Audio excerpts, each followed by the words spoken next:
Hari ni kami di Ari Auto Service, nak restock transmission treatment RM Auto Care ni. So ini dia punya workshop lah. Wah, workshop dia ni betul-betul kemas lah. Saya respect lah, anak Melayu boleh buka workshop yang macam ni kan. Dia ada order 50 box. Satu kotak ni ada 50 botol. Rasanya macam nak kena tanya dia punya orang kuat dia lah kan. Apa feedback customer yang dah guna RM ni kan. Cari jap, jom.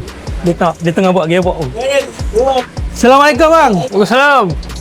Tak tanya lah, apa servis yang ada dekat sini? Banyak servis yang kita provide. Contohnya kita ada macam ni lah, gearbox, kita ada overhaul engine, kita ada buat sistem brake, sistem air kenderaan, sistem aircon. Semua benda kita buat kecuali tayar. Nak tanya sikit lah, memandangkan Ari Auto Service ni adalah antara kita punya dealer dekat Melaka ni, apa feedback customer yang dah gunakan transmission treatment kita ni? Okey ke? Ada yang komplain tak bagus ke? Cerita jujur je. Setakat ni yang tak bagus tu tak ada lagi lah. Kebanyakan yang positif lah kan. Simptom awalan baru nak berlaku, contohnya sentap, gear lambat masuk. Lepas dia orang masuk je treatment tu, Alhamdulillah dia mengurangkan, dan kadang-kadang tak ada pun masuk gear smooth. Kita orang dekat Ari Auto Service ni, kita orang nak mencegah kerosakan. Sebab itulah kita bawa masuk RM Auto Care ni untuk penjagaan kenderaan korang. So korang jangan risau, dekat Ari Auto Service juga kita orang ada promo penjagaan kenderaan di mana korang membuat servis pembaikan melebihi RM850, kita akan bagi korang satu botol RM Auto Care transmission treatment secara bercuma. Kepada penduduk-penduduk Melaka yang korang ada simptom awalan masalah gearbox ataupun korang nak jaga korang punya gearbox tu, korang boleh datang dekat Ari Auto Service. Kami akan bagi servis yang terbaik dan korang berpuas hati punya. Kita orang dekat IKS 7 Melaka.